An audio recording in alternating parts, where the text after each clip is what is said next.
ये so welcome back guys to my channel again. तो स्वागत है तुम लोगों का। छोटे बच्चे बड़े बूढ़े सभी देख सकते हो मेरी वीडियो को, कोई मना नहीं है देखने की। लेकिन भाई आज की वीडियो बच्चे ना ही देखे तो ही बेटर है, क्योंकि आज की वीडियो एक बहुत ज्यादा क्रेजी हॉरर वीडियो होने वाली है। ये जो स्टोरी है बिल्कुल ही रियल स्टोरी है। ऐसा मत सोचना कि ये कोई नकली या मन से बनाई हुई, मन से बना रही हूँ, ऐसा कुछ भी नहीं। आज की वीडियो बहुत ज्यादा क्रेजी होने वाली है। अगर बच्चे इस वीडियो को देख रहे हो तो प्लीज ना देखें, क्योंकि ये बहुत ज्यादा क्रेजी स्टोरी है। ठीक है, और सबसे बड़ी बात ये एक रियल स्टोरी है, बिल्कुल रियल स्टोरी। शुरुआत यहाँ से होती है कि एक छोटा बच्चा है, ठीक है, छोटा बच्चा होता है लाइक वाह। तो स्टोरी की शुरुआत यहाँ से होती है कि लाइक जिसके साथ ये घटना घटी थी वो उसको मैं जानती हूँ। ठीक है, वो एक्चुअली मेरा के गांव ससुराल साइड का एक बच्चा है, उनके वहाँ की स्टोरी है एक्चुअली। तुम लोग जानते होगे खेड़ला जगह को, जो हिंडौन के पास में है। ठीक है, उस जगह पे लिटरली जो लोग वहां से होंगे उन्हें पता होगा कि वहां पे भूतों का तो अलग ही क्रेज है वो। ठीक है, तो शायद ये हॉरर स्टोरी है वो सच में आज हॉरर होने वाली है। कुछ मेरे साथ ही हॉरर घटित ना हो जाए, मुझे इसी बात का डर है। मतलब ये जो असली घटना सुनी थी मैंने भाई, उसके बाद से लगभग पैर हटा ले है ना। उसके बाद से मतलब मैं सोच रही थी कि मेरी ऑडियंस को भी पता लगना चाहिए कि दुनिया में ऐसी भी कोई चीज होती है। लाइक वैसे मुझे भूतों से इतना ज्यादा ऑब्सेशन है कि मेरे से रह ही नहीं गया एक हॉरर स्टोरी को शेयर करे बिना। ठीक है, तो स्टोरी यहाँ शुरू होती है कि एक बच्चा है जिसका नाम है वंश। ठीक है, तो वंश स्टोरी यहाँ से शुरू होती है कि वंश अपने घर में अच्छे से रह रहा है। स्टोरी यहाँ से शुरू होती है कि जो वंश है उनकी फैमिली बहुत पैसे वाली है, अच्छी फैमिली है, बहुत ही मतलब सब कुछ ठीक है। उनका बिजनेस अच्छा चल रहा था, उनके पास मतलब अच्छा खासा पैसा था और वो लोग हैप्पी हैप्पी रह रहे थे। और तुम लोगों को पता है कि जिन लोगों के पास पैसा होता है और उन लोगों के दुश्मन भी बहुत होते हैं। तो होता ये कि उनकी गली की आगे वाली गली की उनके रिलेटिव्स, ठीक है, वो उनसे बहुत ही ज्यादा जेलस थे। ठीक है, तो उन्होंने क्या किया, एक दिन वंश को खाने पे अपने घर पे बुलाया, जैसे कि अपन कन्या वगैरह को खाना खाना खिलाते हैं ऐसे ही यहाँ राजस्थान में लांगुरिया को खिलाते हैं। ठीक है, हमारे यहाँ लांगुरिया बोलते हैं, तो हमारे यहाँ क्या बोलते हैं कमेंट में बता देना जल्दी। वंश को एज लांगुरिया बुलाया गया था। उन लोगों ने बुलाया, क्योंकि रिलेटिव्स है तो घर वालों ने मना भी नहीं किया, क्योंकि रिलेटिव्स है ना, इसलिए घर वालों ने मना भी नहीं किया। तो अब होता यह है कि वंश उनके घर पे जाता है, लेकिन ट्विस्ट यहाँ पे है कि वो लोग और बच्चों को तो खिला रहे हैं, ठीक है, और लोगों को और बच्चों को एक साथ खिला रहे हैं, लेकिन वंश को उन्होंने अलग से बैठा के खिलाया था। लेकिन क्यों, ये तुम्हें आगे जाके पता लगेगा। ठीक है, अलग से खिलाया था, उसका जो खाना था वो भी अलग था। इनफैक्ट उसको जो देने वाले गिफ्ट थे, ठीक है, और बच्चों को भी मिले थे और बच्चों को अलग मिले थे, लेकिन उसको सारे गिफ्ट अलग मिले थे। उसको स्पेशली एक नारियल मिला था, और भी बहुत कुछ मिला था, उसको कपड़े मिले थे, नारियल मिला था, पैसे मिले थे, और उसको एक धागा भी बांधा गया था। ठीक है, तो शुरुआत यहीं से हो जाती है अपनी। तो अब जब वंश अपने घर वापस जाता है तो उसकी तबीयत खराब होना शुरू हो जाती है। वंश की तबीयत खराब होना शुरू हो गई थी। तो अब पॉइंट यहाँ पे आता है, वो अपनी मम्मी से बोलता है कि मम्मी, मुझे ये औरत देख रही है और मुझसे बोल रही है कि मैं तुम्हें ले जाऊंगी, सीरियसली।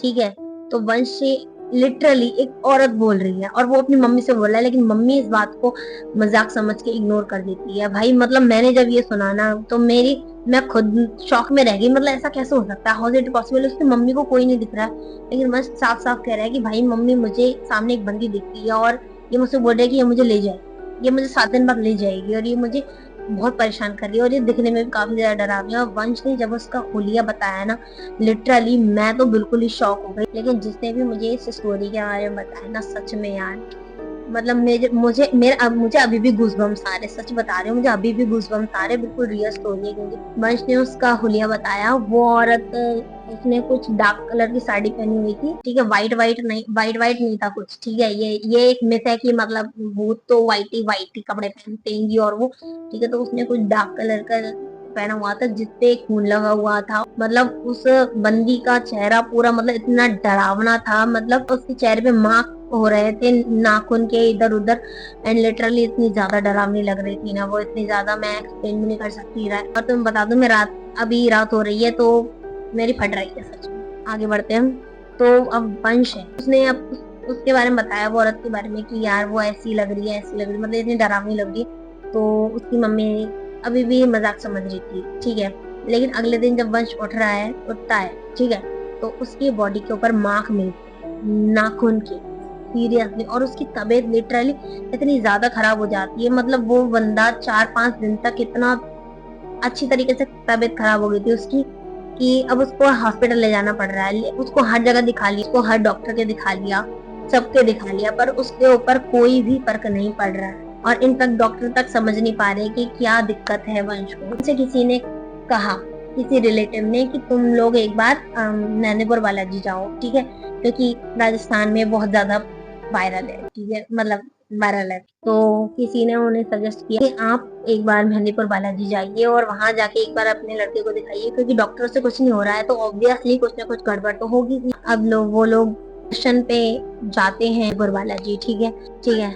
अब मेहंदीपुर बालाजी में उन्हें पता लगता है उनका बेटा जो है उस पे किसी ने जादू किया है, मीन्स काला जादू, लिटरली ब्लैक मैजिक। ऐसा नहीं है कि मैं मानती नहीं हूँ, ठीक है, मैं भगवान को भी मानती हूँ, मैं भूत को भी मानती हूँ, ठीक है, ऐसी कोई बात नहीं है कि मैं मानती नहीं हूँ।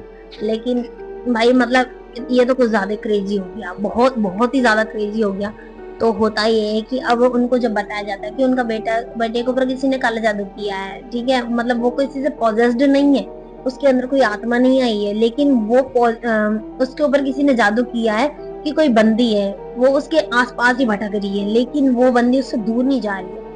अब होता ये है कि वो लोग अब वापस घर आ जाते हैं, और घर आने के बाद में जब उन्हें पता लगता है कि उनके बेटे को ऊपर किसी ने काला जादू किया, तो उनका शक जाता है सीधा उन्हीं रिलेटिव के पास में, ठीक है, क्योंकि उनके साथ उनकी काफी लंबी दुश्मनी भी चल रही थी पहले से, कुछ मुद्दा वुद्दा हो गया होगा जमीन के ऊपर, ठीक है, जमीन के ऊपर कोई लड़ाई हो गई थी, तो उस वजह से उनकी पहली लड़ाई चल रही थी। एंड जब उन्हें पता लगता है कि किसी ने काला जादू करवाया, तो वो पहले कंफर्म करने के लिए तांत्रिक को बुलाते हैं।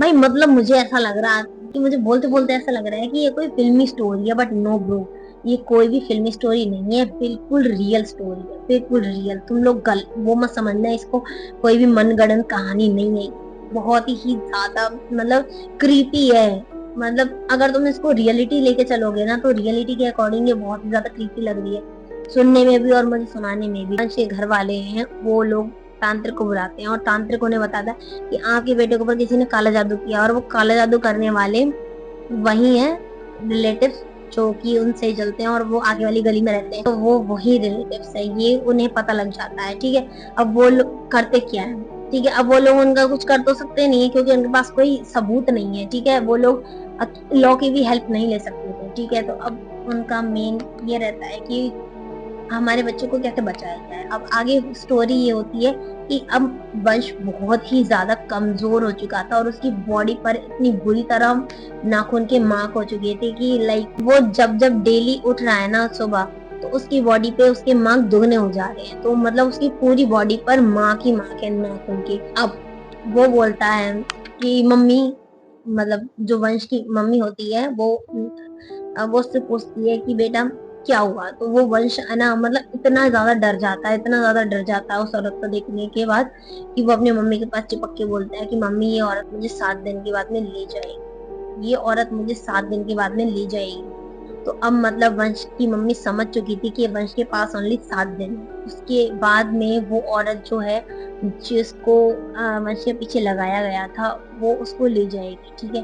तो अब होता ये है कि वो जो तांत्रिक होता है, वो तांत्रिक घर में एक हवन रखता है, ठीक है, मतलब जब उसके 7 दिन होने वाले थे उससे 3 दिन पहले वो एक हवन रखता है कि हम लोग घर में हवन करेंगे, लेकिन किसी एक इंसान को गाड़ी और जो भी 16 श्रृंगार का सामान होता है वो, और एक नारियल लेके चौराहे पे जाना पड़ेगा और चौराहे पे रख के आना पड़ेगा, ठीक है। लेकिन उसमें अड़चने इतनी ज्यादा आएंगी कि मतलब तुम घर से चौराहे तक जाओगे और चौराहे से वापस आओगे, तब तक मतलब वो जो भी स्पिरिट है, वो तुम्हें, जो भी इंसान उसको लेके जाएगा उस प्लेट को, उसको वो आत्मा इतना ज्यादा डिस्ट्रैक्ट करेगी, इतना ज्यादा कि मतलब वो इंसान पागल भी हो सकता है। तो अब मेन था कि उस थाल को रखने के लिए जाएगा कौन, और एक बंदे को वंश को लेके पूरी रात, मतलब 3 दिन तक, 3 दिन बचे हुए थे, वो 7 दिन तक, मतलब जो हवन था वो 3 दिन चलने वाला, पूरे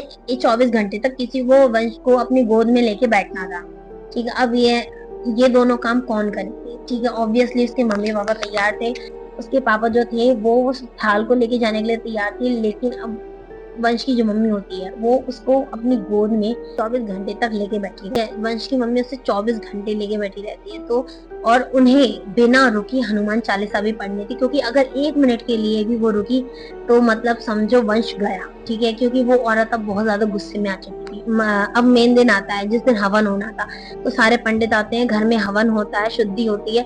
उसके बाद में वंश की जो मम्मी होती है वो उसको लेके अपनी गोद में बैठती है, और लिटरली उसकी जो भी स्पिरिट थी वो उसको डिस्ट्रैक्ट करने के लिए मतलब सब कुछ करती है, सब कुछ। वो वंश को गोद में लेके बैठी रहती है, और वंश ने इतनी हजार बार कहा कि मम्मी ये औरत मुझे नोच रही है, ये मुझे साथ में ले जाएगी, मम्मी मुझे बचा लो, मम्मी मुझे बचा लो। लेकिन उसकी मम्मी ने हनुमान चालीसा बोलना बंद नहीं किया, वो लगातार 24 घंटे तक हनुमान चालीसा बोलती रही। दूसरी साइड वंश के पापा होते हैं, वो थाल लेके जिसमें साड़ी और 16 श्रृंगार का सामान और नारियल वो लेके जाते हैं चौराहे पे, और जब वो जा रहे होते हैं तब तो उनके साथ में खास कुछ होता नहीं है, लेकिन जब वो वापस आ रहे होते हैं तब लिटरली चौराहे से जब वापस आ रहे होते हैं तो वो मतलब जो भी स्पिरिट होती है एंटिटी, वो उनको आवाज देती है कि रुक जाओ, मतलब कुछ आवाज दे रही होती है, लेकिन वो बिना रुके सीधे भागते हैं। थाल रखने के बाद में सीधे भागते हैं। अगर उन्हें क्योंकि पंडित ने पहले ही बोल दिया था कि अगर तुमने पीछे देख लिया तो वो औरत तुम्हारी आत्मा को भी ले जाएगी और वंश की आत्मा को भी ले जाएगी, ठीक है। तो मतलब दोनों की जान खतरे में थी, अब पूरी फैमिली की जान खतरे में है। इसके बाद में होता ये कि उसके पापा सुखी सुखी थाल को रखाते, क्योंकि बच्चे तो है नहीं ऑब्वियसली, तो वो रखाते हैं। एक दिन का समय पूरा हो जाता है, हवन भी कंप्लीट। अब फाइनली वंश को उस औरत से छुटकारा मिल जाता है, लेकिन थैंक गॉड पता नहीं कैसे वंश को उस हादसे के बाद से कुछ भी याद नहीं है। लाइक वो जब खाना खाने के लिए जाता है उसके बाद से कुछ वो उसको उसके बारे में कुछ भी याद नहीं, और ना ही उनके घर में इस चीज की कोई बात होती है। मुझे तो पता लग गई थी, क्योंकि मैं तो कंटेंट क्रिएटर हूँ, कंटेंट चाहिए होता है, ठीक है। तो उस दिन के बाद से कभी भी वंश को ना तो वो औरत दिखी, ना उसको कुछ याद था। और उनकी फैमिली में एक्चुअली उनके ऊपर जो काला जादू हुआ था उसके लिए उन्होंने पुलिस कंप्लेन भी करी थी, लेकिन उनके पास कोई ठोस सबूत ना होने की वजह से पुलिस भी उन्हें अरेस्ट नहीं कर पाई, ठीक है। तो उनके साथ में कुछ हुआ नहीं, बट स्टोरी इतनी ही है। लेकिन भाई जब जब मैं सोचती हूँ ना कि वंश के साथ मतलब उस बच्चे ने क्या क्या सहा होगा, लाइक मतलब एक लेडी बहुत ही डरावने कपड़ों में, बहुत ही डरावनी शक्ल लेके पूरी खून से उसे यूं नोच रही है भाई, यूं। भाई मतलब कितना ज्यादा क्रेजी सीन है ये, कितना ज्यादा। मतलब तुम खुद सोचो भाई, कोई रात में मत देखना इस वीडियो को, बच्चे तो नहीं देखो प्लीज। ये एंड में बोल रही हूँ, वैसे कोई फायदा नहीं है बोलने का। तो ये बिल्कुल एक रियल स्टोरी थी। अगर तुम लोगों को वीडियो पसंद आई हो तो प्लीज वीडियो को लाइक करना, और प्लीज चैनल को सब्सक्राइब कर दो जल्दी से, क्योंकि अपने चैनल पे गेमिंग वीडियो ही डलती है, वो तो गलती से स्टोरी टाइम मैंने डाल दी आज। अगर तुम लोग और स्टोरी टाइम चाहते हो तो मैं इसका पार्ट 2 भी ला सकती हूँ। नेक्स्ट स्टोरी मेरे पास बहुत सारी, क्योंकि मैं भूतों से ऑलरेडी ऑब्सेस्ड हूँ। आई क्या पता पॉजेस्ड भी हूँ तो, लेकिन अब तक तो नहीं, क्योंकि पॉजेस्ड होती तो मेरी एडिटिंग कौन करता भाई। अगर तुम लोगों को स्टोरी टाइम और भी चाहिए तो तुम लोग प्लीज मुझे कमेंट करके बता सकते हो, एंड प्लीज चैनल को सब्सक्राइब कर लो। मिलते हैं नेक्स्ट वीडियो में। स्टोरी तुम्हें कैसी लगी प्लीज मुझे कमेंट करके बता देना, एंड अगर तुम लोगों को वीडियो अच्छा लगा हो तो प्लीज मुझे पिंक हार्ट कमेंट कर देना, क्योंकि बैकग्राउंड मैंने आज पिंक रखा हुआ है। और वैसे मुझे पता है तुम्हें हॉरर वाइब नहीं आ रही होगी, क्योंकि ये बहुत ही छपरी वाइब है। एक्चुअली मैं गेमर हूँ ना, तो मुझे गेमिंग वाइब चाहिए, बट मैं हूँ भी तो हॉरर गेमर, तो क्या मुझे ब्लैक लाइट मंगानी चाहिए थी। मिलते हैं नेक्स्ट वीडियो में, बाय बाय। प्लीज चैनल को सब्सक्राइब कर लेना जिससे तुम मुझे दोबारा पाओ। Bye bye.